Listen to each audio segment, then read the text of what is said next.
So, Rudy, I want to start with this story here. I've not paid much attention to it. The Federal Auditor General, her report on immigration, which I think we all assumed this was, kind of under control, but maybe we overassumed. What did we learn from this? So it was a very important report by the Auditor General who looked at foreign students who request international visas to come and study in Canada. We knew in the past that there was some schools, some education that wasn't very legit.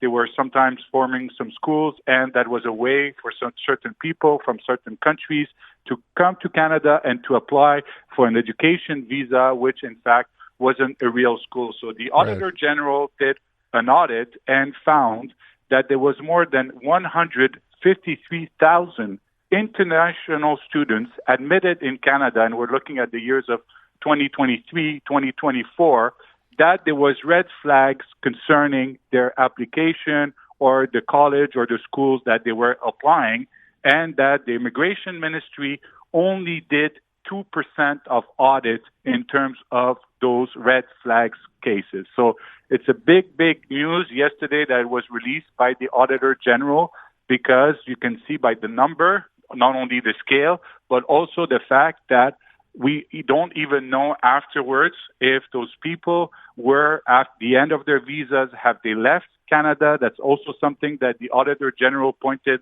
that right now we don't know if those people, even if their visa expired after their term, if they have left also the country. So those are the numbers that were released yesterday.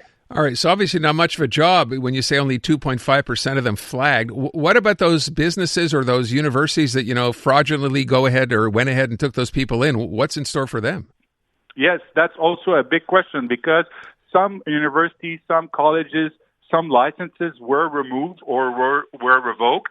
But the problem is that we still don't know what happened with those students. Even sometimes the immigration ministry wasn't communicating with those students who had either visas that were canceled or that were expired. And we still don't know if those people have left the country, which is very odd, because just last week, for example, I was in France on holidays.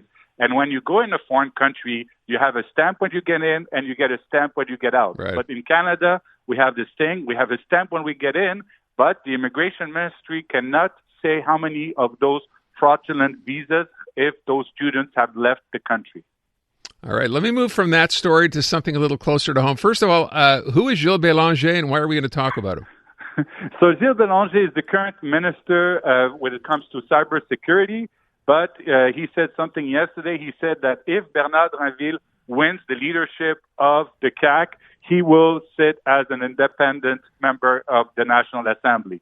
So that was something that Christine Fréchette, who he supports, said, look, you have to retract. So he did say that he will continue, even if, for example, Bernard Drinville will win. It's not the case, but just to show that in any leadership race, that those are the things that happen. There's always some internal fights, but normally you don't want to have somebody who supports you, and he supports Christine Fréchette, to go out like this and to make a statement saying that he will sit as an independent if, for example, your opponent wins. So they're supposed to show that there's still one united party, but that wasn't a good move yesterday from Gilles Bélanger, the current Minister of Cybersecurity. So the inside sniping is already starting to happen, huh? Hello? Rudy, sorry, you there? Yes. Sorry, I was saying the inside sniping, it's already starting to happen, the attacks from within the party themselves, though, depending on who the candidate is. Yeah, exactly. So this is the kind of thing you really, really want to avoid in a party, having some internal fight, even if the race is still ongoing. So I want to move from that on. Speaking of, provincial politics, we had Éric Duhaime. You may have heard him clipped on the news earlier on. Big day for him. He finally has a member in the National Assembly. How significant do you think this is? This is a very good news for Éric Duhaime, because it is somebody who can give him access to the National Assembly. You know that every morning there's a presser. Every party that is at the National Assembly can address the press, make a presser. But the case is that because Éric Duhaime is not an elected member of the National Assembly, he doesn't have access to the National Assembly. But today, thanks to Maïté Blanchette-Vézina, who now has joined the Conservative Party of Quebec, it's now official that Éric Duhaime can, in a way, use her access card. And also it shows that he has kind of a momentum, because when you look at the PQ, when you look at the provincial Liberals, they're all putting forward some candidates for the upcoming election. That is a move that Éric Duhaime did today to show that also he's able to attract some people. And in this case, Maïté Blanchette-Vézina is a former minister and an elected official, so that's a good move for him. We'll see in the upcoming weeks and months if he's going to be able to still attract maybe somebody else, or just to show that he has some momentum. I didn't ask you because we didn't speak earlier in the week, but I'll ask you now since we're talking about provincial politics. The first debate, Bernard Drinville, Christine Frechette, was there a clear winner to you? I don't think there was a clear winner, because the expectations were high for Bernard Drinville because he's a former radio host. We know he's a good debater. He did well, but at the end of the day, also we were expecting that he was going to do well. It was more for Christine Frechette. She was able also to make her case.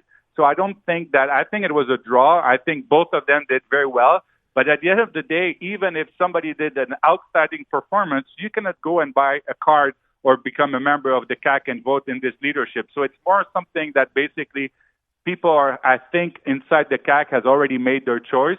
But we'll see if something happens next week in the second and last debate. All right. We will leave it at that. Rudy, thank you so much. Thank you, Aaron. iHeartRadio is throwing it back. 2010s, the decade. To the days of huge hits and unforgettable anthems. A non-stop stream of the biggest and best. Drake, Rihanna, Beyonce, Katy, Gaga, The Weeknd, and more. All your decade-defining favorites, all in one place. Hi, it's Katy Perry. Hey, it's Bruno Mars. This is Kesha. Find 2010's The Decade on the free iHeartRadio app. Preset the station so it's always one tap away.